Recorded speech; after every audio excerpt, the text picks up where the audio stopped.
Hi, it's Erica from Haven, and today I'm in my husband's studio, Joseph Weinreb, who is also co-owner of the gallery with me. Joseph's one of the artists that we work with regularly, although he gets no special attention or treatment. He has to deal with me like everyone else, but today we thought while he's working on some pieces that are going to be geared towards his show later this year, we would have a brief conversation, go through some of those particular works, as well as discuss his technique, influences, and other relevant things that pop up. And now that this is an IGTV post and not a live story, feel free to send us your questions through DM or commenting here, and we can definitely go live with him together. We're figuring out now how to save those live videos too, so we can have them archivally on our program or on our social media. So to start, I just want to show you guys around. This is Joseph's studio. He does his photography here, and he draws right back there. He'll get more into his technique when I speak with him. But we have a number of frames, some artwork by some artists who have been strong influences on him that are living. Some pieces of his from past shows.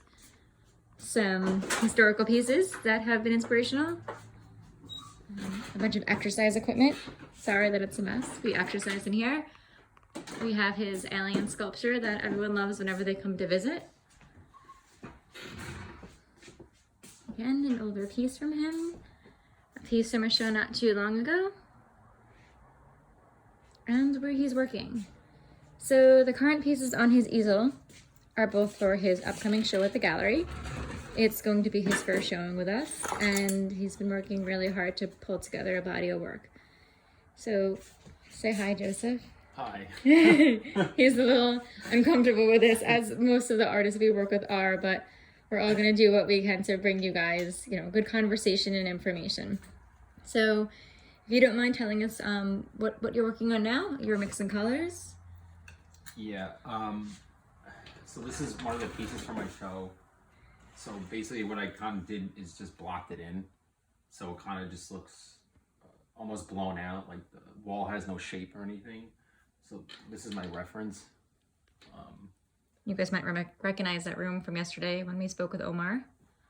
So this is Pauline. It was a model that I had come over, and we did a photo shoot. And so I basically just had to do some poses and stuff. And I took maybe 50 photos of her, and I went through them all, and this is the one that I liked the best. So so I basically kind of just took the photo and had a general idea of what I wanted to do, but I mostly kind of just it comes together. Yeah, it comes together as I go along and stuff while I kind of do it. I put a little things in Photoshop together. You guys can see the galaxy in that curio cabinet. Yeah, well, this is the Pillars of Creation. It's a photo from the Hubble telescope. It's kind of an artist's rendition of it because it's just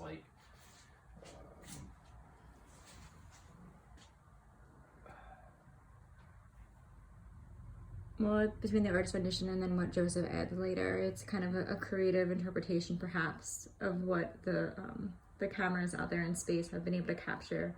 Such incredible distances. Because it's more like infrared or something, like light waves. Like it doesn't look like that in the telescope. But and then I put Saturn out there. I usually put Saturn in my pieces.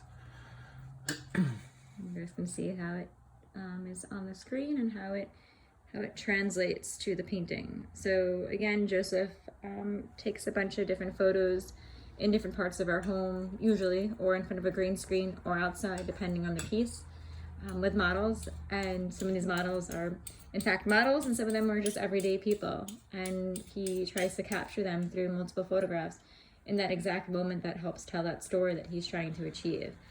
And most of the time, the piece unravels itself to him. He doesn't have the plan when he starts taking photographs. He kind of finds that the photographs may inspire him and may help again, unravel that story that he's trying to tell. So well, sometimes I have a general idea, but usually I don't follow it because it gets too stiff. Usually, sometimes when I'm working too, I'll just add stuff or things will happen. Well, you ruminate on the ideas for quite some time, and they come and they go. And then as the photos, photo sessions are set up. Like this one, I had no idea what I was going to do. I just had her stand in this room, and then I just kind of messed around with it in Photoshop. Like, do you think compositionally you took, you know, like you pursued this type of photograph because it worked compositionally? Well, yeah, and I also really like the lighting. Like I like the light down here, and the light coming through the window, and the shadow behind the curio cabinet. So like that's the kind of things I'm going to paint now, which will really bring it more to life. Because right now it's kind of just like it's very flat, and the lighting's completely even. So this is just kind of like one layer, and then like I'll do a couple layers. So like this is just like kind of like maybe not the beginning, but like maybe like 65% there. And then like the dress has a lot to do. Like I need to do a lot more. Like that one, for example, is almost done.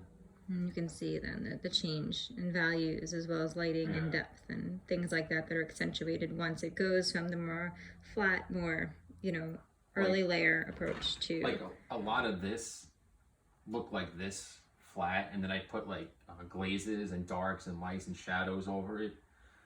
And it kind of like sets it back more, especially in this area. Yeah, to create an atmospheric perspective. Yeah. You want to create atmosphere. Like I try to create atmosphere, even if it's indoors or wherever, because it really creates a sense of depth, and that's really what I want to like. It really brings her forward. And then, and that one I had an idea, like to basically do this. Like I had her come over and dress in like Cleopatra, specifically for that. But then this is the same model. So we did a bunch of different shoots that same day. She had brought over a number of different clothing items, and she did have a Cleopatra Halloween costume, which came in really handy for this shoot, including the wig.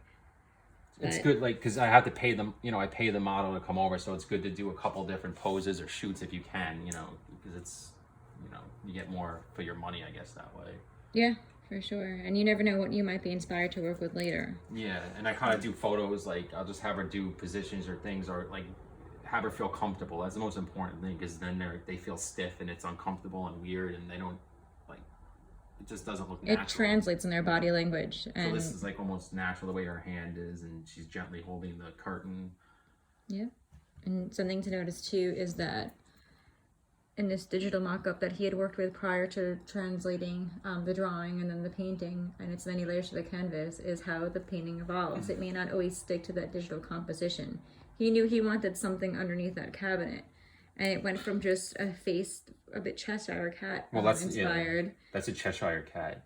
You know, underneath that cabinet, to having instead working, you know, with the almost aquatic nature of the pillars of creation, that squid down there. And you can kind of see in this curio cabinet, in addition to the pillars, you do have some sea life. You have the seahorses, you have some fish, and who knows what else will, you know, pop up in there. I have triggerfish as an eyeball.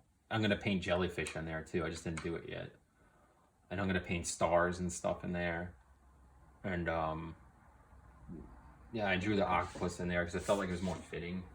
And it's interesting how the tentacles come out too and engage with the furniture. Yeah, I might have this one climbing up here a little bit or something. But I also gave him like a weird long head, kind of like Alien, because you know, I love Giger and Alien and stuff. Obviously with Alien. With the statue or whatever. And his tentacles almost kind of take on some of these shapes in the cabinet, so it kind of works. Yeah, the filigree and the carving. And I'm also going to put him more in shadow and to set him back more, because he's just too, like, this whole bottom will be more in shadow. It'll be almost like a gradient going up. And he's holding keys too. Yeah, like he has 2 skeleton keys. I did that because Erica and I went to Italy recently, and a lot of the historic paintings have what was it? St. Peter's. St. Peter, yeah, holding the 2 keys. It's kind of like giving an homage to that, I guess. But I think that it enhances the story further, because now the keys could be symbolic. What do they represent, and who do they... Well, it's almost kind of like him, like maybe escaping, or he's going to set these guys free in the cabinet, because he's kind of looking up at it. Could be. Yeah.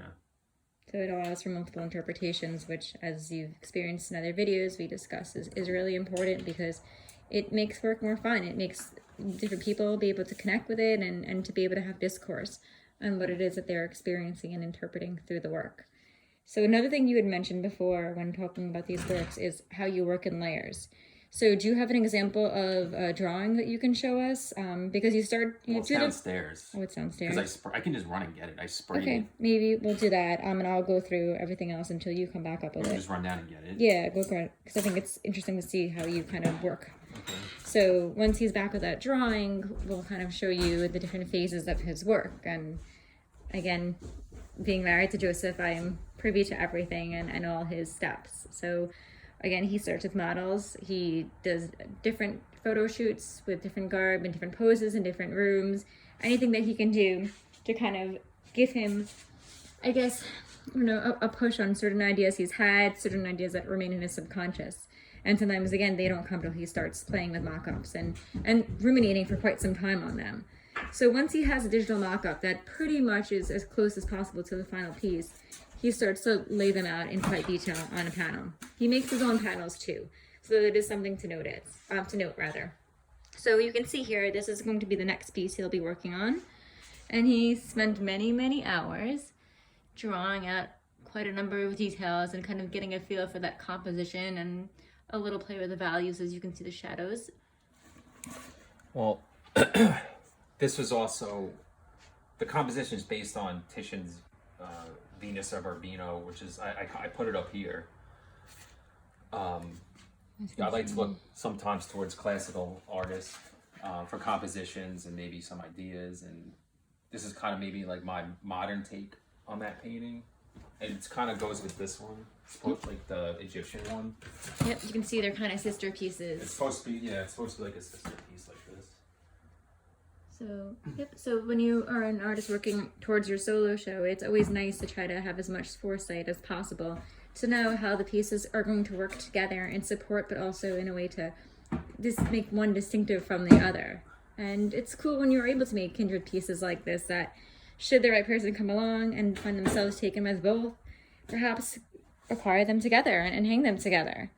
Well, and I also, like she mentioned before, I make my own board, so I just go like and buy to the lumber yard and I buy 8x8 pieces of plywood, and I have them rip them in half at the lumber yard, and then I take them home and I, chop them up or use a jigsaw to cut special shapes, or whatever, to fit the frame. Like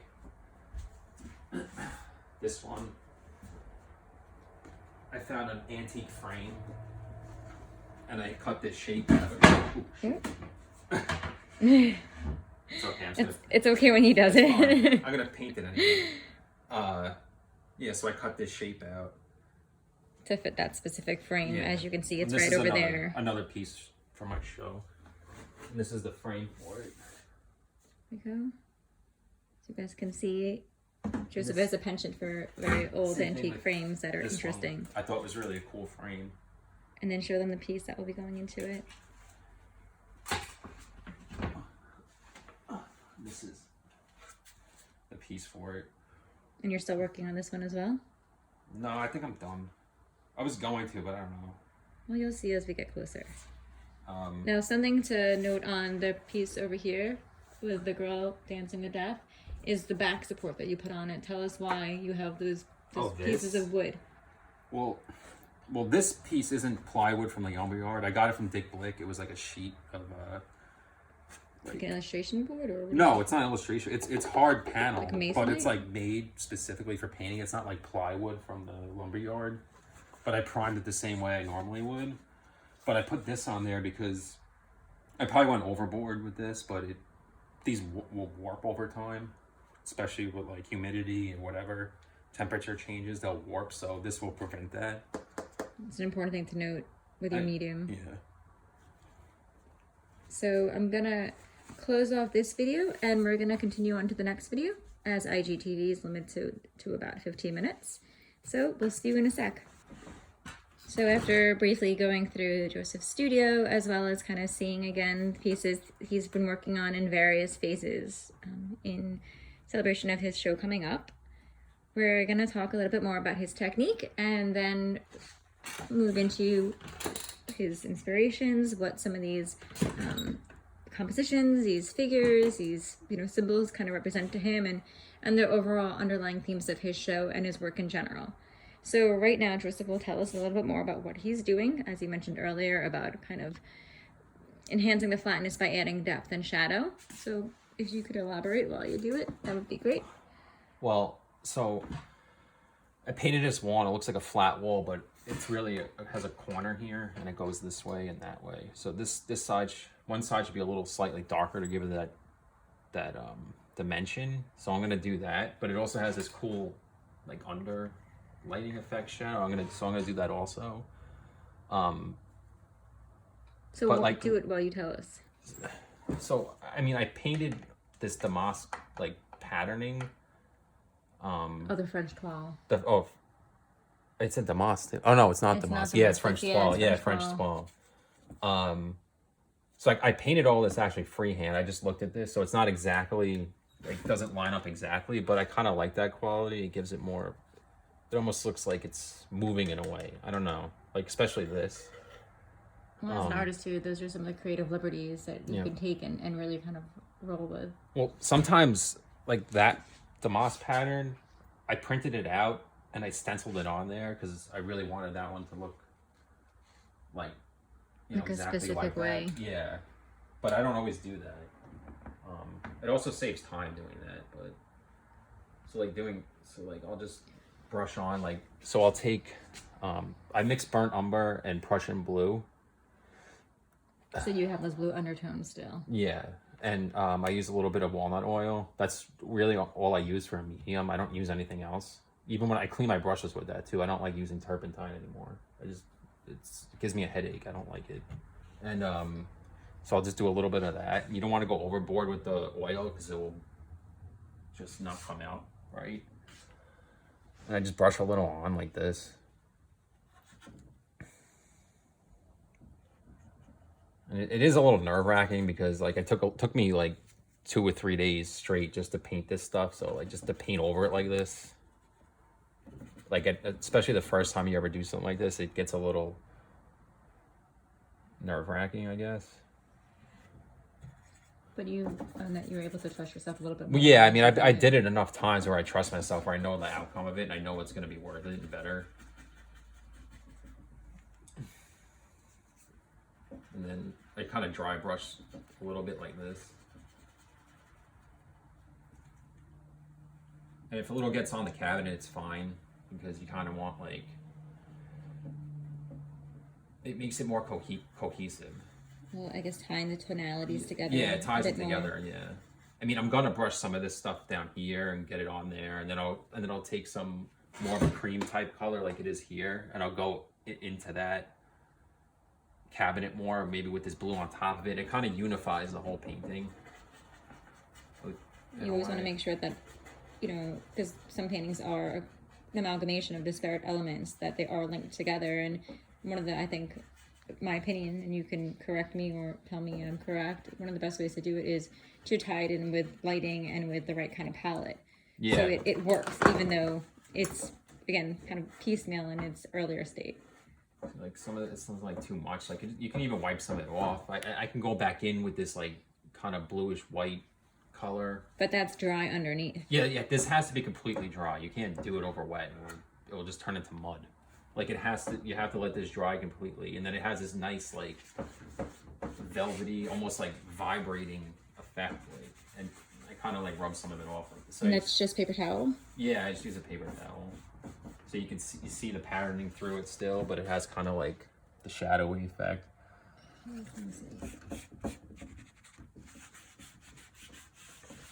See like that. Now it looks like a shadow.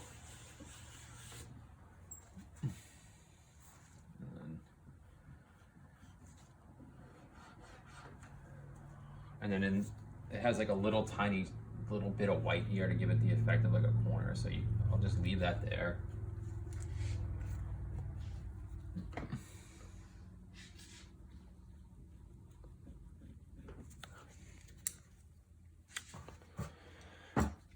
And if I'm not happy and I can't scrape it off with my thumbnail or something, I'll use a throwing dart. This is like one of my favorite tools to use, because it's, you know, very fine point, and I can scrape off like paint like around her head or like in this corner like I want. You just scrape it away a little bit.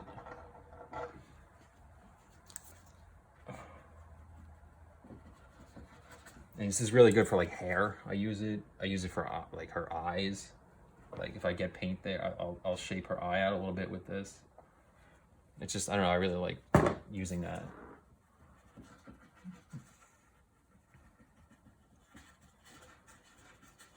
But like just brushing this stuff on, I might be unhappy with it. I mean, I kind of like the way this looks right now, but I can always go back in with more white or more blues or whatever color I want, because the oil paint's really forgiving. You can just paint over it.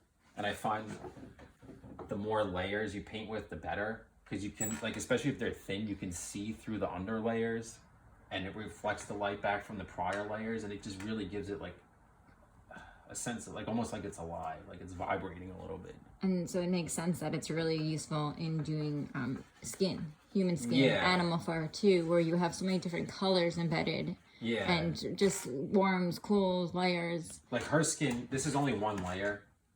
So like if you compare it to, let's say, the other piece with the Cleopatra inspired. Yeah, that's a lot of layers. So I'm going to zoom in here so you guys can kind of see. Want me to pick it up? Yeah, if you want to pick it up, actually, that might be a better angle for us to work with. This drawing, so compare. I'll take orange oxide acrylic paint and dirty the whole thing up with it and get it all orange. Like, you can see the orange here. You see the orange? So the whole and you can kind of see it, like, in the it's on. You could see it behind. It's coming through a bit. That's the underpainting. So that's once the drawing is once done, the drawing's done, locked in, he seals it so the drawing now is fixed. Then he adds that. I spray. I draw it on the board and I spray it with this. Stuff's really great. And then I let it dry for a day, and then I use matte medium and put the matte medium over that, and the drawing is locked in there. So like even if you use like whatever, it's not going anywhere. Like it will be there forever. And some artists will just paint, and they'll just the paint itself will reveal the image. But other artists, in the case of Joseph, do these very detailed, planned out drawings, and it helps kind of work out the kinks, I think, earlier on. Yeah, I mean, for me, I used to just paint it right on with burnt umber. I didn't even draw anything, and I mean, there's like a freedom in that. Like it's very free, but like this, it gives it more bones and more structure, I feel like, and it just, I don't know. I feel like having a good drawing really makes a difference in a painting, like at least for my work. But like, yeah, so I'll paint that whole thing orange, and then I'll put another matte medium layer on it, and the whole thing is just like sealed up, and then I'll start painting oil on top of that. So, like with this one, with her skin. So like, where you can kind of see there's a lot of dimension and depth and musculature, and the anatomy is quite defined, and it's smooth. It's not linear. It's not choppy. It's natural with gradients and shifts in color and tone that reflects how we are, in reality too. Yeah. Well, I put a little bit of red in the fingers and the creases and stuff, and that really gives it looks like there's blood flowing behind the flesh, especially in the cheeks. I might put a little more red in the cheeks, maybe alizarin crimson or something. But I'm still working on her hair a little bit. And I did the layering thing with this couch. I made the flower of life pattern. It was very white and sticking out, and then I kind of did glazes over it to make it like more subtle, and it almost looks like a skin over it, and I kind of really like that effect. Like I didn't really plan on doing that. It just kind of happened. Like here too, it like blends in. You guys can see. That kind of leads me to want to know more thematically about what you're painting and what this series represents, and why you paint what you paint, and why you paint in general. Well, each of these pieces have different meaning. I really paint. It's a therapeutic thing for me. It's almost like meditating. Like it's like the only really thing that helps me, I guess, mentally. I guess. I mean, we all have our escapes. Like some are healthy and then some are not. I mean, I used to drink a lot, but I don't drink anymore. I quit over a year, and so like I put all my energy into my artwork. So this is like my escape. This is all I do. Like that painting, I'm really into like ancient civilizations and lost civilizations. I listen a lot. Like Joe Rogan has really good podcasts about subjects like that, interviewing people like Graham Hancock and Robert Schoch. Or they also are they have many books and they're great authors and have theories about ancient civilizations, and I just think there's a lot more to it, and we're not told a lot, and I just find it really fascinating. And I mean, that piece in particular is about, obviously Egypt, but I just feel like it might have been, maybe the Great Pyramids are a lot older than we think, and like nobody knows how they were really built. It's just such a mystery, and I've been obsessed with that since I've been a child in elementary school. And this piece kind of shows like above the pyramid is a moon, and it looks like a star, but it's not really a star, it's a comet, and it's going to impact the earth and basically annihilate it and reset civilization, which I think happens and has happened many times. And that's kind of what this piece is showing, because it's also about beauty, and it's about the architecture, and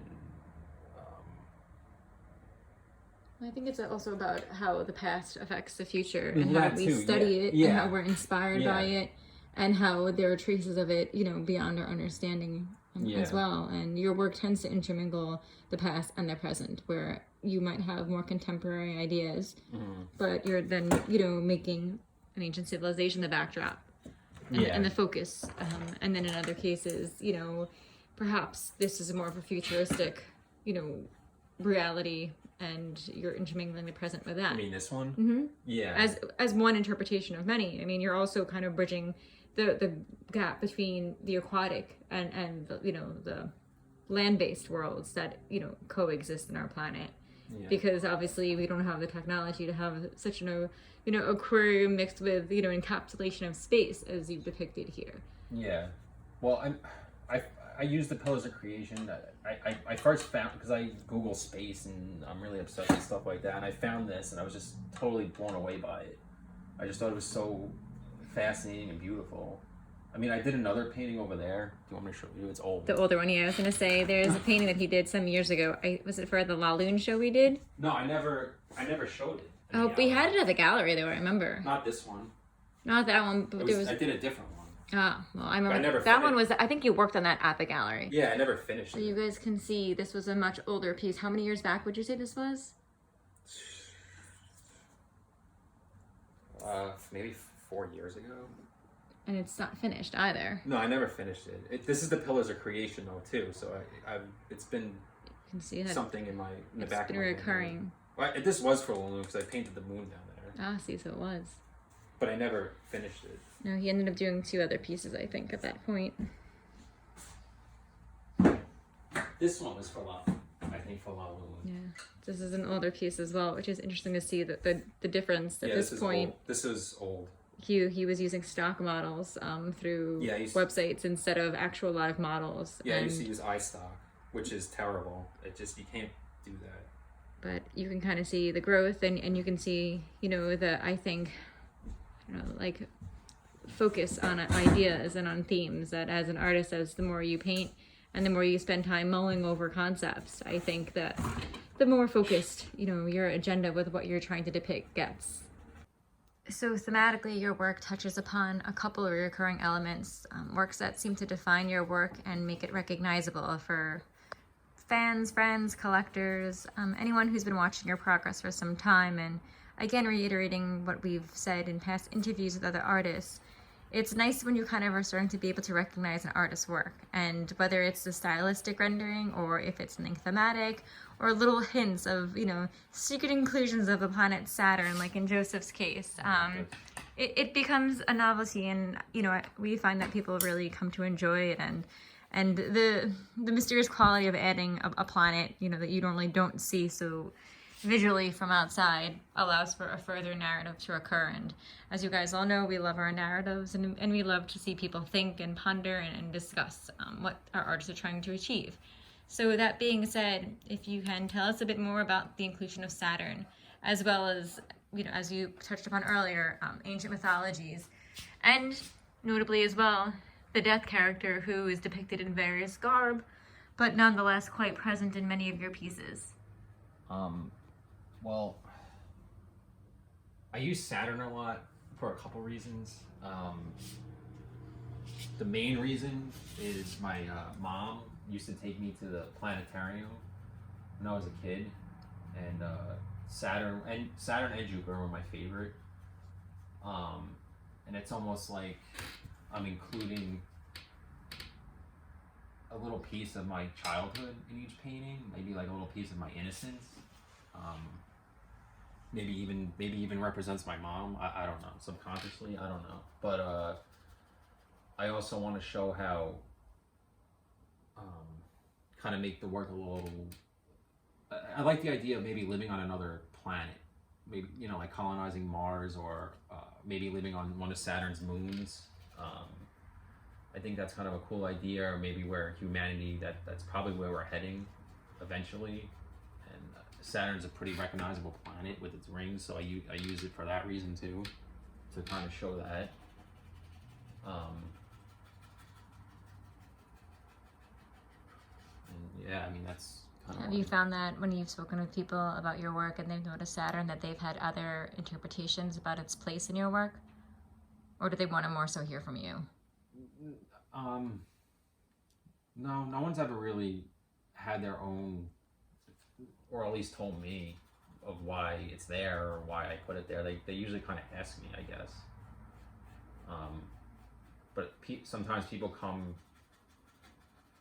if I have a piece up or whatever, they'll like specifically look for Saturn. I don't always put it in there, but I usually do.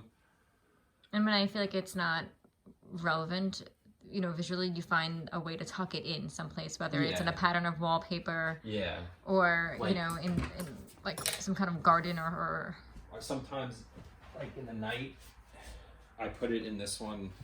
It's in his armor, right there. So like so you might not notice that till after. Yeah. So like the night, and his armor is like maybe on one of Saturn's moons. I don't know. That armor was graciously donated to us by our friends. So thank you, Gina and Mark, for that. Joseph's been pulling a lot of inspiration. Yeah, that was really fun to paint. I was really thankful that they gave that. That was a really nice gift. And so, what about the death figure? Or the skeletal character? For me, he's death, but everyone has their interpretation. I mean, it is death. I use that a lot because I'm constantly plagued and thinking about death and dying, and ever since I was young, I remember I had this thought when I was laying in bed. I was a child, and I just thought about dying and what it meant, and it was late at night and I was trying to go to sleep, and my mind started almost spiraling, and I felt like I was sinking, and I felt lost and alone, and it was terrifying, and I couldn't think about it for more than like 5 minutes because I thought I was going to go crazy, and I felt so vulnerable and scared, and I kind of been thinking about it since then, but on and off, but like it's something every human being has to live with, the thought and concept of dying, and it's terrifying, and we every day we live our lives and we try not to think about it, but it's always there looming, and we always have to try to find a way to live with it and confront it, I guess. And I guess this is kind of, and I've also had a lot of loss in my life.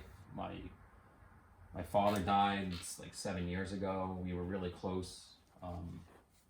He was like my best friend. My uncle died a year before him. My grandpa died. Both my grandpas died about 2 years before him. It was just a lot. And so that really kind of like messed me up. And that's another reason why I kind of put death in there a lot, because of It's a reminder of Yeah. the ephemerality of life. Yeah, and it's also, yeah. So I guess I kind of put in there a lot because it's my way of maybe kind of confronting it and trying to be okay with it. It's and it's also kind of like if you think about it, if we lived forever, life wouldn't be special. It would just be monotonous and boring, and there would be no adventure almost, I guess, and nothing would mean anything. So I mean, yeah, so I guess it's necessary, and yeah, it's something that creates contrast and balance, and it yeah, allows us to have an awareness and appreciation for and it's the good.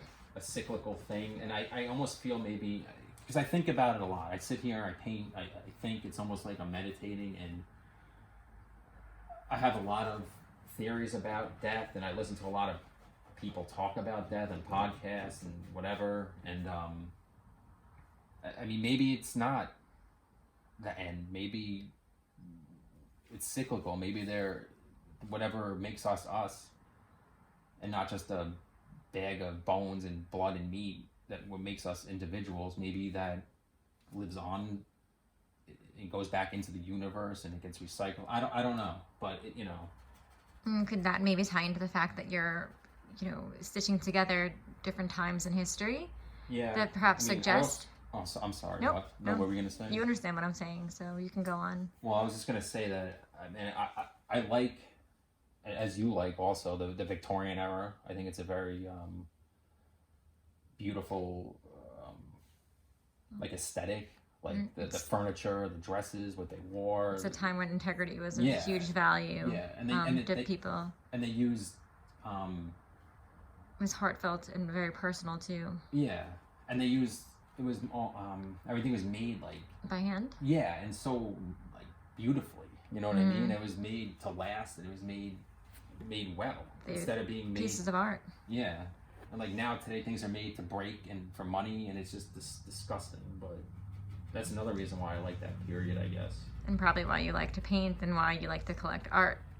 Yeah.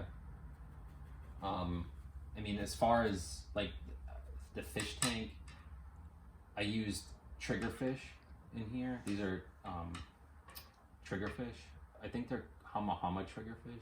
There's all different types, but when I was a kid, I had a fish tank, and I had these types of fish in there. So then again, it goes back to my childhood, like with Saturn and stuff. So like I'm very. Your childhood plays a very large role. You're nostalgic. Yeah, that's the word, nostalgic. I think it's also something to think about. In addition to just interlacing different time periods and different ecosystems and worlds, I think it's also about suggesting the idea of parallel universes and parallel realities running right in front of our eyes, but yet we don't have the senses or the cognitive capability to see and understand that, because you are merging so many different disparate elements, but because of your paintbrush and your skill, you're tying it together in one cohesive narrative, which again is one of the most beautiful things about artists and what they can do for themselves and for us. But do you think that it could also then be representative of that, of these kind of parallel realities like existing, like sure. overlapping one another? Yeah, for sure. I definitely think there's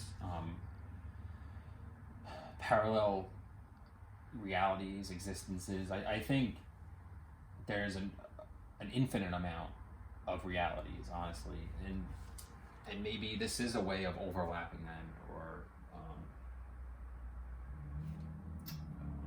making them more tangible, I guess. Yeah. Or real. No, I think so. It's one of the greatest things about being a human being is that we have the cognitive ability to explore and to open our mind up and comprehend more complex ideas such as that.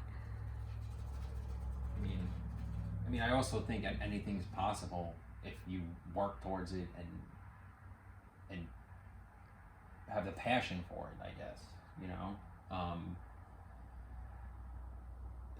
I don't know how that ties into what we're saying. We'll come back to it. I had it in my head, but now I just totally lost it. We'll come back to it. We were kind of talking about like the influence of death and then Saturn. We touched upon the historic and ancient civilizations, also old masters, and how compositionally, perhaps thematically, in some cases, they inspire and influence you. Yeah. Well, like Titian, I like Caravaggio. I look at a lot. Bouguereau, Rembrandt, but I don't paint like Rembrandt. He's very thick, but he's amazing. I like William Turner also a lot, but I don't paint like that, obviously. But I really, something about his work, just, I don't know. And who was that Pompeo that we found in Italy? Pompeo Batoni. Yeah, but he was, that's probably horribly said. Sorry for everyone who is Italian. Jan van Eyck is probably one of my favorite. The Dutch Flemish, I guess, kind of. Maybe that's mostly what I'm inspired by, is the Dutch Flemish, and that's like the kind of technique they use with like a dead layer, and then they paint that layers. Orange layer Yeah, he showed you guys before. Well, I used to paint like a dead layer like they did, like burnt umber, or like you make a grisaille, so it's like maybe an umber and a blue and maybe a little bit of a yellow, and you make this gray, and you paint the whole thing like that, and then you glaze in the colors. But that is very time consuming, and it's pretty hard to do. So like doing the orange is almost like a cheating way of doing the dead layer, like the grisaille. But like when you have a time constraint and you want to get a bunch of pieces made for a show, you know, that makes all the difference. It's you painting. Yeah. You don't have a studio, and you don't have students, you know, helping you, complete your works like other contemporary artists and like many of those artists of the past had. And not saying all their work was produced like that, but many of them did have studios where artists, younger artists and artists wanting to learn, would assist in that process. And with exhibitions and commissions and the deadlines of the contemporary world that we live in today, artists have to find ways to be more efficient with their production. So we're ending on about 15 minutes and about 2 minutes. Is there anything else you want me to touch on? Well, also tying into the old masters, we went to Italy recently in the last couple months, and I got to see Leonardo da Vinci paintings in the Uffizi Museum. Mm-hmm. Yep. And I almost, honestly, I'm not even just saying this, I almost wanted to cry. Like, it was just so amazing, and I just felt so lucky and just to be there in front of it. And one of my favorite things was they had a giant unfinished one, and he had, like, it was orange, and he had the burnt umber drawing of the people, and it was very similar technique, and it was just really cool to see that. And so I guess it's almost kind of emulating that style and technique, like building it up and building and building and building. And as an individual, you'll find your own way, taking steps and taking process and methodologies from these artists, but tailoring it to what works best for you. Exactly. What you're comfortable with. Oh, sorry. Nope. Well, you don't have to take someone's techniques and do them verbatim. Yeah. You like, I find ways to do it that suits me, and I feel comfortable and excited to paint, because that's the most important thing. You want to be excited to paint. You want to come here and you're just doing this and you feel forced, because you can see that in someone's work. Mm-hmm. Almost like you definitely can. Yeah, like you can see, like, oh, you know their work and you know what they can do, but then you see like a certain piece and it's like, oh, they weren't really feeling this one. You know what I mean? Like I always want to be excited. I want to be excited for every stroke I put down on here, and I want it to show, and that's what I'm really trying to do. The energy, I think, whether we see it, feel it or not, it's there and it's effective. Yeah. And that leads us to kind of going into a topic that, I'm always struggling with as far as the business end as well as the artistic end of creating art for galleries and hoping that the works find homes and making a living off of being an artist. And there's an incredible struggle and balance for every artist that I work with that has opened up to me. And for myself too, where there are certain ingredients that have, certain attractions to people. And there are certain artists that don't want to hear any of it. And then there are artists that are open to it as well. And kind of juggling and balancing when you are creating for a profit, to make a living, to exhibit, and to, find yourself in people's public and private collections. How do you deal with that? How do you still paint and enjoy for, what you're doing and do it for yourself? But also, it's really hard to integrate in a business perspective. Because as I mentioned with my talk with Omar yesterday, if you make something way too personal, it's going to decrease the number of people that connect with the work. And it's not a bad thing. And you should always create personal work because you have to express yourself. But at the end of the day, when, you are working with a gallery or some kind of for-profit venture where you want that work to sell, you want to be able to pay for your supplies, pay for your livelihood, and see the work, go into someone's home where it's loved and appreciated, for hopefully generations. It's something that, sometimes is interesting to consider. And, as a gallerist, I find myself swaying very much towards the business end of these things. And being married to Joseph, who, is an artist who, although he helps out at the gallery significantly, tries to spend most of his time painting, he allows me to, open my mind up to the creative side and the artistic end of it, where I may not have that ability to think because I lack that perspective. And in turn, I offer him the business end. And it's not just about his work, but about how we run the gallery and how we talk with our artists and approach different sensitivities. Because again, some artists, they don't want to hear it. And that's fine. And other artists do want to hear it. And it's always a pleasure and joy for us, to have these conversations and to work together. Because we're there for openings and we're there for gallery hours. So we want to relay all the feedback we get. We want to relay how many times one particular work was inquired upon and why. Because it's a healthy thing to take into consideration. And I've always asked most of the artists that I work with, no, I don't say you have to listen to, it's nice to listen, but you don't have to put into action what I suggest or what I say. Because at the end of the day, as Joseph said before, you have to enjoy what you're doing and you have to, be able to ride with that passion. Otherwise, the work will suffer, and you certainly will too. I mean, at least I do. Like, someone else could be totally different. That's how I work. Yeah, it's true. There's some artists who want the guidance and take it and ask for it. Perhaps more so when they're accustomed to having a more commercial background where they're, being art directed as a norm. You give me guidance all the time. Like, you'll come upstairs and tell me that sucks. Yeah, I know. I'm really mean to Joseph. I'm like, what? and then I have to. I get pissed off, and then I start over, and she's 100% right. But, it's just easier for me to be direct with you and cut through, the niceties because you know me well, and all our artists know me at different, levels of our relationship. So, but honestly, that helps you grow. It helps me grow tremendously, and it puts things in perspective. And like sometimes you're sitting here painting, and you're looking at something for 25 hours a day, and you're like, or 24 hours, whatever. You lose sight. Yeah, you're just like. You don't see it anymore. It just becomes this thing, and then someone else comes upstairs and they can see all these different, things that might be wrong with it. It might not be working, and it's good to have that.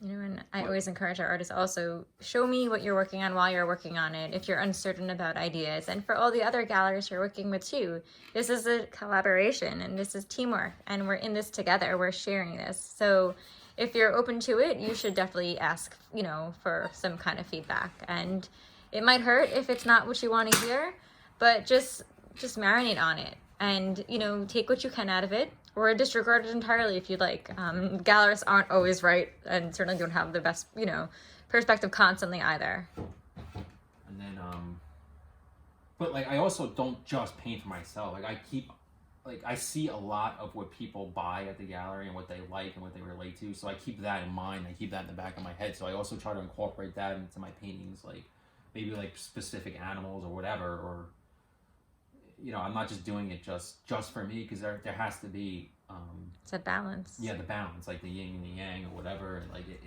you need that balance, and it's really hard to find that balance. And it's not easy. How special is it when like for instance when we did Scope Miami this past December, when we had people walk into our booth, take all the works in, but find connections and emotional ties to your particular piece and decide to buy it. I mean, to me, that was cool. It's really so cool. Special, Yeah. And they have their own reasons why it, connected so strongly with them. I mean, it was nice. Like, I got to speak with them a lot, and I told them everything about the painting. I spoke about how I feel, how we just did kind of, and everything in the painting, what it meant to me, and they really enjoyed it. And I keep in contact with Marcus. Yeah, I didn't know if I want to say his name. No, yeah. I get with Marcus sometimes, and I sent him a couple videos about ancient civilizations, and he really found it interesting, and I thought it was really cool. And you can almost form friendships with some of these people, especially people that like your artwork, because you probably have a that similar bond is there already. Yeah. like mindset. So it's kind of cool in that aspect also. It makes what we all do, gallerists and artists alike, really special because, not only are you, finding homes or works where they're appreciated visually, but you're kind of creating these relationships and meeting people that become friends so quickly because they're connecting with the messages that you're representing as an artist or as a gallerist. And the relationships are just so natural. And, we've found that we've made so many friends and so many, kindred connections as a result. It's like also being a gallerist and having stuff like at Scope or whatever, for example, it's kind of hard too because you're being critiqued by like, especially Scope Miami. We have thousands of people that come there. And they don't always know that the artist is present. No, most of them don't know unless you say it. I really don't even want you to tell them I'm an artist. I hate it. I don't want the attention. I like to embarrass him. I really hate it. But like if someone seems interested, especially, she'll tell them. But it's really hard to stand there and like it's just almost like being judged all day constantly. Like oh those people just walk by my painting, like they must hate it, like they didn't even look at it, like, and it's just really, it takes a toll. But it's also good because you can see if people like it and if they relate to it and if you're doing the right thing. So I mean, and who's taking pictures in front of it, who's talking about it, who's stopping in front of it. I mean, these are all really special things that mean a lot, especially in art fairs where you have 50-something booths, and within each booth, who knows how many artists. And so, for us, especially at art fairs, we always, we love when people come in our booth and spend time there and ask questions and take pictures and all of that stuff. It makes it really special. But, like getting the critiques is good. That you need that as an artist to grow. Yeah. I mean, it's not easy and it's really hard, and you almost have to shut a certain part of your brain off, especially if like you're working the booth and you're representing all these other artists. You can't be you can't just emotional and upset about it. You got to just turn it off to your painting and just keep be working. available. Yeah, and be available for other artists too. It's kind of hard, but with anything, it's just practice and kind of, you have no choice. No. There you are, and you're representing the livelihood and the careers of so many incredible artists that give us that opportunity to do so. So it really is special, and it's Joseph and I are always very aware and try our best to think about everything we say and everything we do to ensure that it is always in a very positive way reflective of the artists that we work with and the collectors that support us and our patrons and our followers and our friends.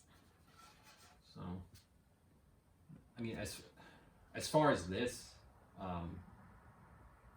I'm probably going to put more whites and stuff in here to make this stuff pop out. And I'm going to make this lighter and make this into a gradient, because right now it kind of doesn't look that great. Right, the color and the tone is kind of, it's a bit separate from the rest of the piece. This is, Yeah. So like this should be darker down here, and then down here I'll put more shadows and stuff, and that will tie this together more. I just want to get close to show everyone the wood grain, because it does look really nice. And the curtain. And the wainscoting and the floor.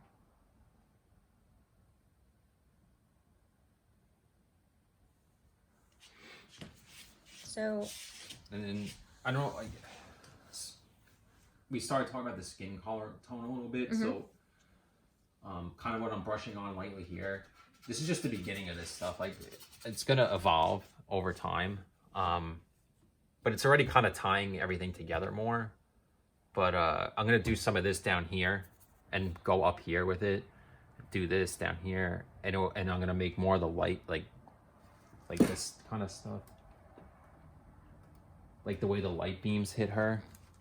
I'm gonna make more of that, and it'll eventually tie together. But I kind of hate showing in progress stuff like that too, because people they may not always understand. Yeah. But and then I'm gonna kind of do some of that with like the skin, and then like, because right now this kind of looks like almost like zombie flesh. I feel like that's kind of what I call it at that stage. And then you kind of like brush on and you give it more life and you build it more up and up, and eventually it'll look like, because I feel like that looks way more alive than this. Yeah, there's and that one too, but like the pink, like fleshy color. Let me get in there. The lighting isn't the best, but I will show you guys. You can kind of see there's more of a gradient of tonalities, and colors. Then you can zoom in on the Notre Dame back there. So like, oh, and there's Saturn up here, but it's a crescent moon Saturn. And then Notre Dame I painted, and it was just kind of like it was very solid like color, and then I kind of put a blue gradient over it to wash it back, which was also kind of scary because this took me a really long time, all these little details. And then putting like a gradient of like whitish blue over this whole thing kind of set it back. You can really see it against his hand. Yeah.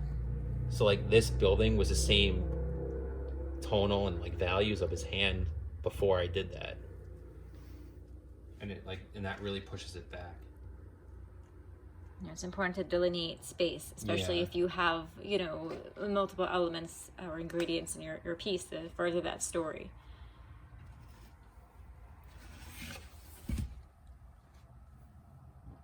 Anything else you want to add, or? Well, I mean, I like to have things like in this one, like I have stuff in the foreground a lot here, and then I have this space here. I'm gonna put more atmosphere. More atmosphere over it to set it back, because right now it's not. Right. This is all kind of very much like in the foreground. Yeah, and I want to put more blues in here, I think, and reflecting off these stones. Yeah. And this snake is way too green, and I want to put more dimension in the skull, I think. So there's still some more, and the stones kind of look flat. And it's quite nice that you've been able to step away from this painting for a considerable amount of time now too, because more is standing out to you. You mentioned earlier, and it's with anything, with writing, with composing music, if you immerse yourself too heavily in one project, one piece, you kind of lose sight. So if you're able to have that freedom and liberty to step away and come back, there's so much more that you'll see that you can, better what you're working on with. It's also hard to go back into a piece because it's like been sitting there and you're like, oh, I don't want to touch that anymore. It's like sometimes it could be hard, at least for me at least. But this whole process is hard. Yeah. Nothing's easy about what you guys do, so. Like in this one, I painted the whole face and I was pretty happy with it. And then, was it you or Nick? It was our friend Nick. He noticed, like, you could kind of see a little bit of the remnants there, like a little bit. Yeah, right there. So. Like the eye was not in the right place, and I had to repaint like the whole half her face, and I was really upset about it. And I didn't want to do it, and I was really mad, but I made myself do it, and now I feel like it looks way better, and I'm much happier with it now. So I think this is now an hour that we've gone on. An hour? Well, this is, I think, the fourth 15-minute interval, so I'm going to just wrap it up. Yeah. So again, the particular pieces that we are focusing on today, mostly in progress, are for Joseph's upcoming show. That's this August, with the exceptions of some of the older pieces that we mentioned earlier that we showed you. This is older too. Right. When we went through the brief tour, we touched upon her as well. She's a Pandora's box type piece with a large Saturn in the back. If you guys have questions, send them over, because we could definitely do a live story with this. Just DM us or comment, even more so on the post that I put here. And yeah, Joseph's Instagram is jweinrebart, so he'll be posting this there as well. And we thank you guys for watching, and we'll see you soon.